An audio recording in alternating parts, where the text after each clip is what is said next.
બાળ મિત્રો કેમ છો? મજામાં ને? અત્યારે આપણે ઘરે બેસીને શીખી રહ્યા છીએ. આજે આપણે ધોરણ 7 સામાજિક વિજ્ઞાન વિષયમાં પ્રકરણ 6 ભક્તિયુગ ધાર્મિક સમુદાયો અને વિચારકો વિશે શીખીશું. તો શરૂઆત કરીએ. ભારતના મધ્યકાલીન સમયગાળામાં ઘટનાઓમાં એક મહત્વની ઘટના તરીકે ભક્તિ અને સૂફી ચળવળનો સમાવેશ થાય છે. આ સમયગાળા દરમિયાન અનેક ચળવળો અને આંદોલનો થયા છે. તેમાં એક ભક્તિ આંદોલન પણ એક મહત્વનો ભાગ ભજવ્યો હતો.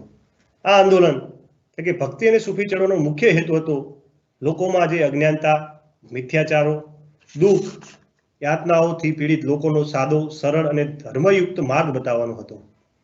આ માટે પ્રયત્ન કરનાર સંતોના ઉપદેશો અને જીવન ચરિત્રનો લોકો પર ઊંડો પ્રભાવ પડ્યો હતો. તેના ઉદ્ભવ અને વિકાસ વિશે જાણીએ તો ભક્તિ અને સૂફી આંદોલનના કારણે ધર્મમાં ઊંચ નીચના ભેદભાવ, માન્યતાઓ, અંધશ્રદ્ધાઓ, વિવિધ ધર્મની વાળાબંધીની અવગણના કરીને ભક્તિ માર્ગના દ્વાર બધા માટે ખોલી નાખ્યા. આ ઉપરાંત હિન્દુ મુસ્લિમ સાંસ્કૃતિક સંમેલનનો જન્મ થયો. તેઓ સામાજિક સમાનતાના પક્ષકાર હતા, એટલે કે સમાજ વચ્ચેના ભેદભાવમાં માનતા ન હતા. તેમના મતે ઈશ્વર નિર્ગુણ, નિરાકાર અને અવર્ણનીય છે, એટલે કે ઈશ્વરનો કોઈ આકાર ન હોઈ શકે એવું આ સંતો માનતા હતા. તેમજ રૂઢિવાદી જે મૂર્તિ પૂજા અને ક્રિયાકાંડો ચાલતા હતા તેના પણ તેઓ વિરોધી હતા. તેમણે લોકોને સમજ પડે એવી સાદી ભાષામાં ઉપદેશો આપ્યા. તેમજ લોકો સમજી શકે તેવી ભાષામાં તેમણે પોતાના વિચારો સાહિત્ય દ્વારા અને પદોની રચના કરી. તેઓ કહેતા કે બધા ધર્મનો સાર એક છે, ઈશ્વર એક જ છે, તે બધે વસેલો છે. બધા ધર્મનો એક જ માર્ગ છે, એ છે ઈશ્વર સાથે અનુરાગ.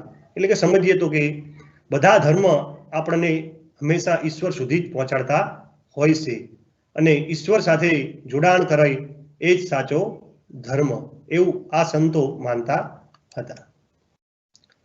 એમાં આપણે સૌ પ્રથમ જોઈએ તો મુખ્ય સંતો અને તેમની વિચારધારા એટલે કે તેઓ શું વિચારતા હતા, તેઓ ધર્મ વિશે શું કહેવા માંગતા હતા, એમના વિચારો જાણીએ. તો ભક્તિયુગની શરૂઆત શંકરાચાર્ય દક્ષિણ ભારત એટલે કે ગુજરાતથી નીચેના ભાગ જે દક્ષિણ ભારત તરીકે ઓળખાય છે તેમાં 8મી સદીમાં ધાર્મિક સુધારણાની પ્રવૃત્તિ શરૂ કરી. તેમના 250 વર્ષ બાદ રામાનુજાચાર્ય ભક્તિ અંગે પ્રેરણા આપી. આ સમયે બીજા પણ ભારતમાં અલવાર અને નૈનાર સંતોએ પણ ધાર્મિક આંદોલનનો પ્રચાર પ્રસાર કર્યો. અલવાર સંતો વૈષ્ણવ એટલે કે ભગવાન વિષ્ણુમાં માનનારા અને નૈનાર સંતો શૈવ એટલે કે ભગવાન શિવમાં માનનારા હતા.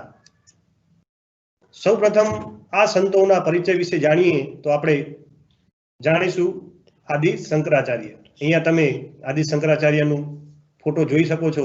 તેમનો જન્મ સ્થળ હતું કાલડી. એમના પિતાનું નામ હતું શિવગુરુ અને માતાનું નામ હતું અંબાબાઈ એટલે કે આઈંબા. દક્ષિણમાં એ રીતે બોલાય છે. શંકરાચાર્ય હિન્દુ ધર્મના પ્રચારકોમાંથી એક હતા. હિન્દુ ધર્મની સુધારણાનો સૌ પ્રથમ જો કોઈએ પ્રયત્ન કર્યો હોય તો એ હતા આદિ શંકરાચાર્ય. ત્યારબાદ જોઈએ તો રામાનુજાચાર્ય. જન્મ સ્થળ હે પેરુમલતુર. એમના પિતાનું નામ હે કેશવ, માતા કાંતિમતી. બાજુમાં આપણે રામાનુજાચાર્યનો ફોટો જોઈ રહ્યા છીએ. શંકરાચાર્યના 250 વર્ષ પછી દક્ષિણ ભારતમાં રામાનુજાચાર્ય થયા. સામાન્ય રીતે એવું માનવામાં આવે છે કે ભક્તિ આંદોલનની શરૂઆત રામાનુજાચાર્યથી થાય છે. તેમણે ભક્તિ માર્ગનો સરળ ઉપદેશ આપી ઈશ્વર પ્રાપ્તિનો સંદેશ આપ્યો, એટલે કે ઈશ્વર સુધી કઈ રીતે પહોંચી શકાય. આપણે આજે જાણીએ કે ધર્મ શું છે, ઈશ્વર સુધી પહોંચવા માટેના રસ્તાઓ કયા છે, સાચો ધર્મ શું એ સમજાવવાનો આ બધા સંતોએ પ્રયત્ન કર્યો છે. પૂર્વ ભારતની વાત કરીએ તો બંગાળમાં જયદેવ અને ચૈતન્ય મહાપ્રભુ જેવા મહાન સંતો થઈ ગયા. બાજુમાં આપણે જે ફોટો જોઈ રહ્યા છીએ તે ચૈતન્ય મહાપ્રભુનો છે. ચૈતન્ય મહાપ્રભુએ કૃષ્ણ ભક્તિના ગીતો રચીને બંગાળમાં હરિબોલનો મંત્ર ગુંજતો કર્યો. અહીંયા એક પ્રશ્ન થાય, સ્વાધ્યાયમાં પણ હોઈ શકે કે ચૈતન્ય મહાપ્રભુએ કયો મંત્ર ગુંજતો કર્યો હતો, તો તો આપણે કહી શકીએ કે હરિબોલનો મંત્ર. અહીંયા એક બીજો ફોટો તમે નિહાળી રહ્યા છો ચૈતન્ય મહાપ્રભુનો, જેઓ ભગવાનના સાથે જોડાવા માટેનો એક તસવીર છે. ત્યારબાદ આવે છે રામાનંદ. તો દક્ષિણ ભારતની વાત થઈ, પૂર્વ ભારતની વાત થઈ, ત્યારબાદ છે ઉત્તર ભારતમાં. તો ઉત્તર ભારતમાં રામાનંદ જેવા મહાન સંતો ભક્તિ આંદોલનના શ્રી ગણેશ કર્યા. અહીંયા આપણે જે ફોટો જોઈ રહ્યા છીએ તે રામાનંદનો છે. ત્યારબાદ બધા જાણે છે એવા સંત કબીર, અને આપણે એમના દુહા પણ હિન્દીમાં ભણીએ છીએ. જેઓ એકેશ્વર પરંપરામાં કબીર સૌથી મહત્વપૂર્ણ સંત હતા અને તેઓ વ્યવસાય વણકર હતા. બીજક તેમનો કવિતા સંગ્રહ છે, એટલે કે તેમણે જે કવિતા લખી તે બીજક નામના ગ્રંથમાં સમાવેશ થઈ છે. શીખોનો પવિત્ર ગ્રંથ ગુરુ ગ્રંથ સાહિબમાં તેમની કવિતાઓનો સમાવેશ કરેલ છે.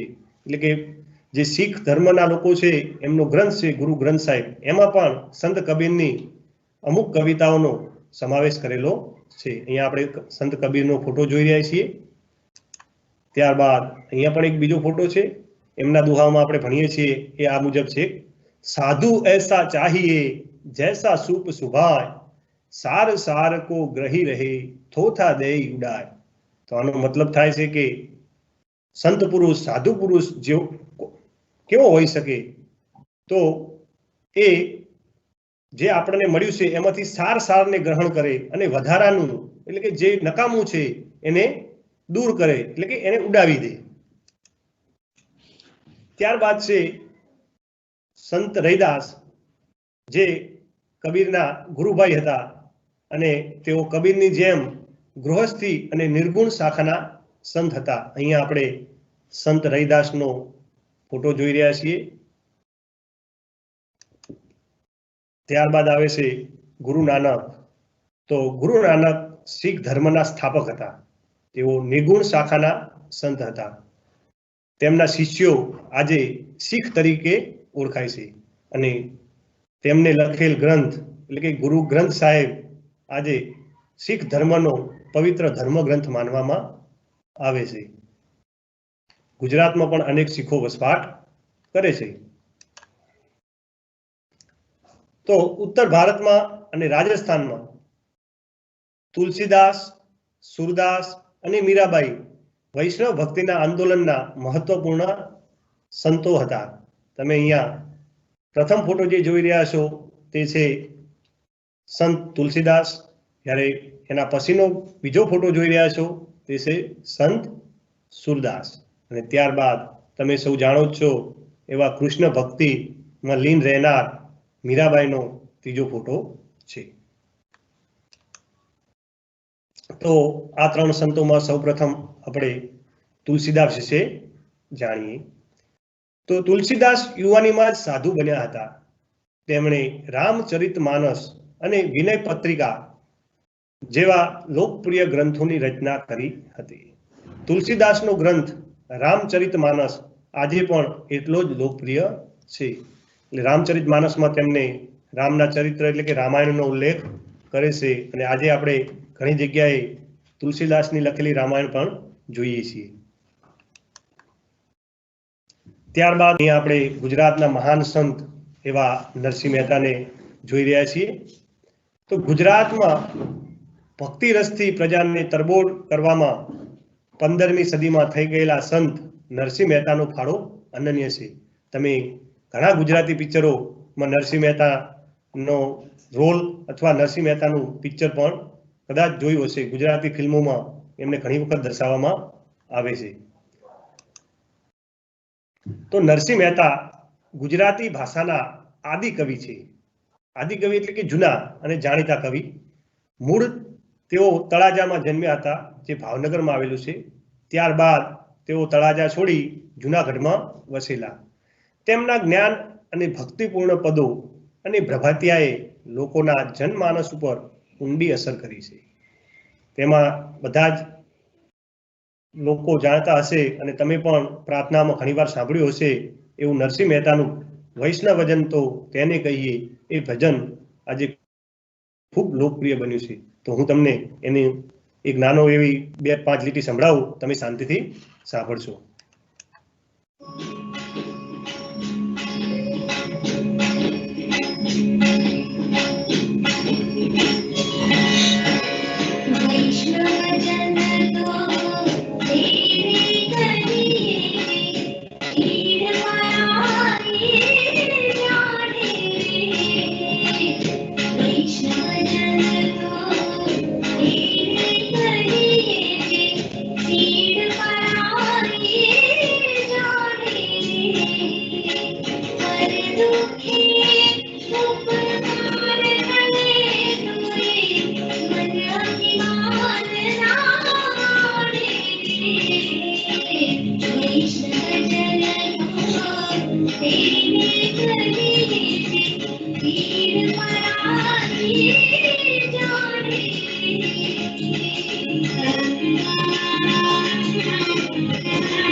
તો તમે વૈષ્ણવજન ભજનની 2 લીટીઓ સાંભળી. તમારે આ આખું ભજન એટલે કે પ્રાર્થના સ્વરૂપે પણ લઈ શકાય, એ તમારે શોધવાનું છે અને તમારી નોટબુકમાં લખવાનું છે. અને શાળાઓ ખુલે ત્યારે પ્રાર્થનામાં અવશ્ય આ ભજન ગાજો અને સાંભળજો. તો ત્યારબાદ જોઈએ તો સંસારી હોવા છતાં સંસારના રંગોથી પર હતા. એટલે કે તેઓ આપણે જેવું જીવન જીવી રહ્યા છે સંસારમાં, એટલે કે જેમ પત્ની હોય, બાળકો હોય અને કામકાજ રહેતા હોય જીવનમાં, તો એમને પણ એ બધું હતું. એમને પણ સમાજ હતો, પ્રસંગો હતા, છતાં પણ એનો રંગ એમને ક્યારેય લાગ્યો નહીં. એમને તો હંમેશા શ્રી કૃષ્ણની ભક્તિનો જ રંગ લાગેલો રહેતો. તેમણે સૂતાસૂત તથા જ્ઞાતિભેદનો વિરોધ કર્યો હતો. આજે જે જ્ઞાતિ પ્રથા છે તેઓ તેમાં માનતા ન હતા અને તમામ લોકો સરખા છે એવું ગણાવતા હતા. તેઓ સૌને ઘેર ભજન કરવા જતા. હરિનું ભજન કરનાર તેમને મન હરિનો જન હતો, એટલે કે ભગવાનનો માણસ. જે ભગવાનનું ભજન કરે એ જ ભગવાનનો માણસ છે તેવું માનતા હતા. તો એ કહે છે કે પક્ષા પક્ષીમાં નહીં પરમેશ્વર, સમદ્રષ્ટિને સર્વ સમાન. તો એ સમજીએ તો કે હું આ પક્ષ, હું આ પક્ષ, હું આ સમાજ, એમાં પરમેશ્વર નહીં. પરમેશ્વરની નજરમાં તો બધા જ સરખા છે. તેમણે કૃષ્ણ ભક્તિનો મહિમા ગાતા કહ્યું હતું કે શ્રી કૃષ્ણની ભક્તિના સહારે મનુષ્ય ગમે તેવી આપત્તિઓ પાર કરી શકે છે. તેમનું જીવન આનું ઉત્તમ ઉદાહરણ છે. આપણે ફિલ્મમાં જોઈએ છીએ અને એમના વિશે તમે વાંચ્યું પણ હશે કે એમનું કોઈ પણ કાર્ય એ ક્યારેય નિષ્ફળ ગયું નથી. એમને જ્યારે તકલીફો પડી અથવા એમનું કાર્ય જ્યારે બગડતું હોય ત્યારે એમને શ્રી કૃષ્ણને યાદ કર્યા છે અને શ્રી કૃષ્ણે એમનું કામ કર્યું છે. તો એના વિશે પણ અનેક કવિતાઓ અને આપણે પ્રસંગો વાંચ્યા છે, જેમાં કુંવરબાઈનું મામેરું, પછી નરસિંહ મહેતાની હુંડી, આવા પ્રસંગોમાં શ્રી કૃષ્ણે એમને રૂબરૂ આવીને મદદ કરી હતી. તો તેમના પદો અને પ્રભાતિયા જાણીતા છે. અહીંયા તમે એક પ્રભાતિયું સાંભળો, 1-2 લીટી છે, શાંતિથી સાંભળો.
તો અહીંયા તમે પ્રભાતિયું સાંભળ્યું.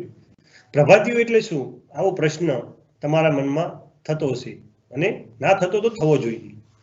પ્રભાતિયું એટલે એવું ભજન, એવી કવિતા કે એવું પદ જેને સવાર ઉઠતા આપણે પ્રભુ ભજન કરીએ. ઘણા ઘરોમાં તમે સારા પ્રભાતિયા વાગતા જોયા હશે. એમાં ઘણા પ્રભાતિયા આ ખુદ નરસિંહ મહેતાએ લખ્યા છે. આજે એ કલાકારો આ નરસિંહ મહેતાના પદો અને પ્રભાતિયા ગાય છે.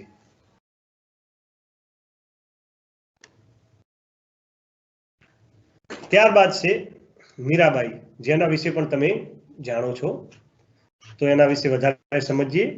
તો રાજપૂત રાજકુમારી મીરાબાઈ મેડતા રાજવીના પુત્રી હતા. એક રાજાના પુત્રી હતા અને એમને કઈ રીતે ભક્તિ રસ લાગ્યો એ આપણે સમજીએ. તેમના લગ્ન મેવાડના રાજ પરિવારમાં થયા હતા અને તેઓ નાનપણથી જ કૃષ્ણ ભક્ત હતા. કૃષ્ણ જ એમના ગુરુ અને કૃષ્ણમાં જ એ લીન થઈને રહેતા હતા. શ્રી કૃષ્ણ અને તે ગિરધર ગોપાલના રૂપમાં પૂજતા હતા. એટલે કે આપણે જાણીએ છીએ કે શ્રી કૃષ્ણનું એક નામ નહીં પણ અનેકો નામ છે, જેમાં મીરાબાઈ તેમને ગિરધર ગોપાલ ના રૂપમાં પૂજતા હતા. મીરાબાઈ એક ભક્ત કવિયત્રી પણ હતા. એટલે કે આપણે હાલ નરસિંહ મહેતાને જાણ્યા કે જેઓ પદો અને પ્રભાતિયા રચ્યા હતા, એમ મીરાબાઈએ પણ અનેક કવિતાઓ અને પદો રચ્યા છે, જેમણે ગુજરાતી અને હિન્દી ભાષામાં પદો રચ્યા છે. એટલે કે તેઓ રાજસ્થાન અને ગુજરાતના લોકોને ખાસ અસર કરતા હતા અને એમને ગુજરાતી અને હિન્દી ભાષામાં પદો રચ્યા છે. તેમણે રચેલા પદ નરસિંહ અને કબીરના પદની જેમ લોકપ્રિય છે. અહીંયા આપણે એક એમનું પદ સાંભળીએ.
તો અહીંયા તમે પ્યારા ગોવિંદના ગુણ ગાશું નામનું પદ સાંભળ્યું. હવે આ કાવ્ય આપણી પાઠ્યપુસ્તકમાં પણ સમાયેલું છે. ગુજરાતીમાં કયા ધોરણના પાઠ્યપુસ્તકમાં અને ક્યાં સમાયેલું છે એ તમારે શોધી અને લખવાનું છે, અને પ્રાર્થનામાં પણ તમે તેનો ગાઈ શકો, તેનો ઉપયોગ કરી શકો.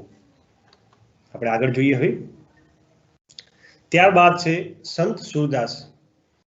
તો સંત સુરદાસ આવા જ એક સંત હતા. તેઓ વલ્ભાચાર્યના શિષ્ય હતા અને વ્રજમાં, એટલે કે વ્રજ એ શ્રી કૃષ્ણનું ઉછેર જ્યાં થયો હતો એને આપણે વ્રજ તરીકે ઓળખીએ. તો વ્રજમાં રહીને તેમણે શ્રી કૃષ્ણના પદો રચ્યા હતા. આ પણ શ્રી કૃષ્ણ ભક્ત હતા અને શ્રી કૃષ્ણ વિશે ભજનો પદોની રચના કરી છે. આપણે અહીંયા જોઈ શકીએ સુરદાસ, એમનો જન્મ 1478 ઈસવીસન અને મૃત્યુ 1583માં બતાવેલ છે. ત્યારબાદ આવે છે મહારાષ્ટ્રમાં થઈ ગયેલા સંત જ્ઞાનેશ્વર મહારાજ. તો મહારાષ્ટ્રમાં ભક્તિ આંદોલન ઉત્તર ભારતની બરાબર સાથે ચાલતું હતું. પંઢરપુરનું વિઠોબા મંદિર તેનું મુખ્ય કેન્દ્ર હતું. જ્ઞાનેશ્વર મહારાષ્ટ્રમાં ભક્તિ આંદોલનના શ્રી ગણેશ કર્યા હતા. ફક્ત 15 વર્ષની વયે તેમણે ભગવદ્ ગીતા ઉપરની ટીકા જ્ઞાનેશ્વરી લખી હતી. એટલે કે ભગવદ્ ગીતાના શ્લોકો ઉપર આધારિત એક પુસ્તક લખ્યું હતું જેનું નામ છે ટીકા જ્ઞાનેશ્વરી. તેમાં ગીતાનો મહિમા સમાવાયો છે. આગળ જોઈએ. નામદેવ યુવાનીમાં અધર્મના માર્ગે હતા, પરંતુ સાચી વાત સમજાતા તેઓ ધર્મના માર્ગે વળ્યા હતા અને મહારાષ્ટ્રના મહાન સંત થઈ ગયા. જેમ આપણે ગાંધીજી વિશે પણ જાણીએ છીએ કે યુવાનીમાં અને નાનપણમાં તેઓ કેવા કાર્યો કરતા હતા અને ત્યારબાદ એમને સાચી સમજણ થતા તેઓ અહિંસા અને સત્યના માર્ગે વળ્યા હતા. એવી જ કંઈક આ ઘટના છે. ત્યારબાદ આવે છે સંત એકનાથ. એકનાથ પણ મહારાષ્ટ્રના મહાન સંત હતા. તેઓ ઊંચ નીચના અને નાત જાતના ભેદભાવનો વિરોધ કરતા. તેઓ સૌને સમાન માનતા. અહીંયા આપણે જોઈ રહ્યા છીએ બાજુમાં ફોટો સંત એકનાથનો છે. આપણે અહીંયા ભણીએ છીએ, સાથે જોઈએ છીએ કે દરેક સંતનો એક ભાવ રહેલો છે કે તેઓ હંમેશા લોકોમાં રહેલી જ્ઞાતિ પ્રથા, જેમાં આપણે ઊંચ નીચ અને નાત જાત માનીએ છીએ, તેનો હંમેશા વિરોધ કરતા આવ્યા હતા. ભગવાન સૌના માટે સમાન છે અને ભગવાન માટે સૌ મનુષ્ય એક સરખા છે, એવું આ સંતો માનતા હતા. ત્યારબાદ છે સંત તુકારામ. અહીં સંત તુકારામનું ચિત્ર આપણે મૂક્યું છે, ફોટો મૂક્યો છે. તો તુકારામ પણ મહારાષ્ટ્રના સંત કવિ હતા. તેમને રચેલા અભંગો ખૂબ જાણીતા છે. અભંગો એટલે એક જાતની કવિતા જેવી રચનાઓ, શ્લોકો જેવી જે હોય, એટલે કે આપણે આગળ જોયું પદો, પ્રભાતિય, એમ મહારાષ્ટ્રમાં અભંગ તરીકે ઓળખાય છે એમને રચેલ રચનાઓ. હવે અહીંયા સમર્થ ગુરુ રામદાસની વાત છે. અહીંયા એક ચિત્ર હોવું જોઈએ જે મૂક્યું નથી. એનું કારણ છે કે અહીંયા પુસ્તકમાં પણ ઘણા બધા ફોટાઓ આપેલ છે અને અહીંયા મેં તમને પણ ઘણા બધા ફોટાઓ બતાવ્યા. હવે સમર્થ ગુરુ રામદાસનું ચિત્ર તમારે જાતે મેગેઝીન, વર્તમાનપત્રો અથવા ઇન્ટરનેટ પરથી ડાઉનલોડ કરી અને લાવવાનું છે, બરાબર, અને તમારા શિક્ષક સામે રજૂ કરવાનું છે. તો જાણીએ સમર્થ ગુરુ રામદાસ, જે આપણે શિવાજી મહારાજ થઈ ગયા એમના ગુરુ હતા. તેમણે આધ્યાત્મિક અને સાંસારિક જીવનને જોડવાનો પ્રયત્ન કર્યો હતો. સંસારમાં રહીને ભગવાનનું ભજન એટલે કે અધ્યાત્મ સાથે કઈ રીતે જોડી શકાય તે રામદાસે સમજાવ્યું છે. લોકોને ઉપદેશ આપતા તેમણે દાસબોધ નામના ગ્રંથની રચના કરી છે. એટલે કે જે એમને લોકોને સાચી સમજણ ધર્મ વિશે અને સંસાર વિશે આપવા માટે એક ગ્રંથ રચ્યો છે જેનું નામ છે દાસબોધ. આગળ જોઈએ તો સૂફી આંદોલન. તો સૂફી આંદોલન એ મુસ્લિમ ધર્મ સાથે જોડાયેલું છે. મુસ્લિમ ધર્મમાં વ્યાપેલા જે કુરિવાજો કે જે બદીઓ હતી તેને દૂર કરવા માટે વિવિધ આંદોલનો થયા. એમાં સૂફી આંદોલને ખૂબ મહત્વનો ભાગ ભજવ્યો છે. તો હિન્દુ ધર્મમાં થયેલા આંદોલનો આપણે જોયા. હવે આપણે મુસ્લિમ ધર્મમાં થયેલા આંદોલનો વિશે સમજીએ. તો મધ્યકાળમાં ભારતમાં થયેલા ધાર્મિક આંદોલનમાં સૂફી ચળવળનો પણ સમાવેશ થાય છે. આ ધાર્મિક સામાજિક આંદોલનને હિન્દુ મુસ્લિમ સમન્વયને જન્મ આપ્યો. આ પણ પ્રાચીન કાળથી જ ભારત વિભિન્ન સંસ્કૃતિઓનું મિલન સ્થળ રહ્યું છે. સૂફી શબ્દ ઇસ્લામના ધાર્મિક વિચારોને વ્યક્ત કરે છે. તેનો મુખ્ય મત ઈશ્વર અને મનુષ્ય વચ્ચે પ્રેમનો સંબંધ સ્થાપિત કરવાનો છે. ભારતમાં સૂફી મત ફેલાવનાર મુખ્ય 4 પરંપરા હતી. તો એમાં પ્રથમ છે ચિશ્તી, બીજા છે સુહરાવર્દી, ત્રીજું છે કાદરી અને ચોથું છે નક્શબંધી. તો આ 4 પરંપરાઓએ સૂફી મતનો ભારતમાં ફેલાવો કર્યો. એના વિશે આગળ સમજીએ. તો સૂફી આંદોલનમાં ચિશ્તી અને સુહરાવર્દી પરંપરા ખૂબ જ લોકપ્રિય બની હતી. બગદાદના શિયાબુદ્દીન સુહરાવર્દીએ સુહરાવર્દી પરંપરાની સ્થાપના કરી હતી. અજમેરમાં પૃથ્વીરાજ ચૌહાણના સમયમાં મોઇદુદ્દીન ચિશ્તીએ ચિશ્તી પરંપરાની સ્થાપના કરી હતી, જે આજે પણ કોમી એકતાનું ઉદાહરણ છે. તેમના મૃત્યુ બાદ તેઓ એક સૂફી સંત તરીકે બહુ જ ખ્યાતિ પામ્યા હતા. મોઇનુદ્દીન ચિશ્તી સિવાય કુતબુદ્દીન બખ્તિયાર, બાબા ફરીદુદ્દીન ગંજે સકર, નિઝામુદ્દીન ઓલિયા, ખ્વાજા બકી બિલ્લા અને શેખ અહમદ સરહિંદ મુખ્ય હતા. દક્ષિણ ભારતમાં શેખ બુરહાદુદ્દીન ગરીબ લોકપ્રિય ચિશ્તી સંત હતા. તો જે ચિશ્તીની વાત આવે એટલે કે અજમેરમાં મોઇનુદ્દીન ચિશ્તીની દરગાહ ખૂબ જાણીતી છે. આજે ઘણા બધા લોકો તેની મુલાકાત લે છે. ભક્તિ અને સૂફી આંદોલનની અસરો. તો આ ભક્તિ અને સૂફી આંદોલનો થયા તેની સમાજ ઉપર કેવી અસરો થઈ હતી એ વિશે થોડું સમજીએ. ભક્તિ અને સૂફી આંદોલનના સંતો, આચાર્યો, વિચારકો, ચિશ્તી સંતો વગેરેના ઉપદેશથી સમાજના બાહ્ય આડંબરો એટલે કે સમાજના જે એકબીજાને જોઈને દેખાવો કરવા, ઊંચ નીચના ભેદભાવો એટલે કે લોકો વચ્ચે ઊંચ નીચના ભેદભાવ વ્યાપેલા હતા એ દૂર કરવા, વહેમો, અંધશ્રદ્ધા અને કુરિવાજો. તો લોકોને અંધશ્રદ્ધાના નામે ડરાવવામાં આવતા હતા અને સમાજમાં ઘણા બધા કુરિવાજો ઘર કરી ગયા હતા. તેનાથી લોકોને માહિતગાર કર્યા અને સાચો ધર્મ શું છે, સાચા ધર્મનો અર્થ સામાન્ય માણસ સમજી શકતો ન હતો, તે આ સંતોએ સમજાવ્યું. તે હવે સમજવા લાગ્યો. ઈશ્વર સર્વનો છે અને આપણે તેને મેળવી શકીશું એવી શ્રદ્ધા લોકોમાં પ્રસરી હતી. સાધુ સંતો અને ચિશ્તી સંતોના પ્રયત્નોથી ધર્મ વચ્ચેના ભેદભાવ ઓછા થયા. કબીર જેવા સંતોના શિષ્યોમાં હિન્દુ અને મુસ્લિમ બંનેના ધર્મના લોકોનો સમાવેશ થતો હતો. આગળ જોઈએ. આ આંદોલનની અસર ઊંચ નીચના ભેદભાવ પર પડી. આ સમયે અનેક સંતો નાત જાત ભૂલીને દરેકને પોતાના શિષ્યો બનાવ્યા. મીરાબાઈ, રૈદાસ, રસખાન વગેરે તેના ઉત્તમ ઉદાહરણ છે. ગ્વાલિયરના સૈયદ મુહમ્મદ સોસ વિંધ્યાચળના એકાંત સ્થાનોમાં હિન્દુ સંતો સાથે વર્ષો સુધી રહ્યા હતા. મુસ્લિમ રહસ્યવાદી વિચારધારામાં સંખ્યાબંધ હિન્દુ રહસ્યવાદી ક્રિયાઓ અને પ્રાર્થનાઓ ઉમેરાઈ છે. સૂફીઓએ હિન્દુઓની કેટલીક ધાર્મિક ક્રિયા વિધિઓ અપનાવી હતી. ઉદાહરણ જોઈએ તો કે સૂફીવાદમાં દાખલ થનારનું આજે પણ શિર મુંડન થાય છે. જન્મદિન રાખવું, મુલાકાતીઓને પાણી ધરવું, સંગીતના મુશાયરા યોજવા વગેરે જે બંને ધર્મોમાં સાથે જોવા મળે છે. આમ ભક્તિ અને સૂફી આંદોલને સમાજની કાયાપલટ કરી, હિન્દુ અને મુસ્લિમ સમાજને એક કરવાની વાત કરી. દરેક સંતે સંભાવ, સદાચાર અને ભાઈચારાની જ વાત કરી છે.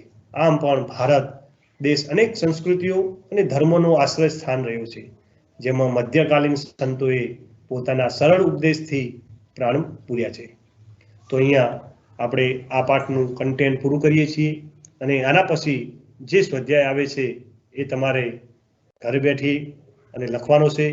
લખ્યા બાદ તમે શું શીખ્યા એ તમારા શિક્ષકને ચકાસવા માટે આપવાનું છે. તો બાળ મિત્રો, તમને મજા આવી છે એવું માનું છું. આભાર. જય હિન્દ.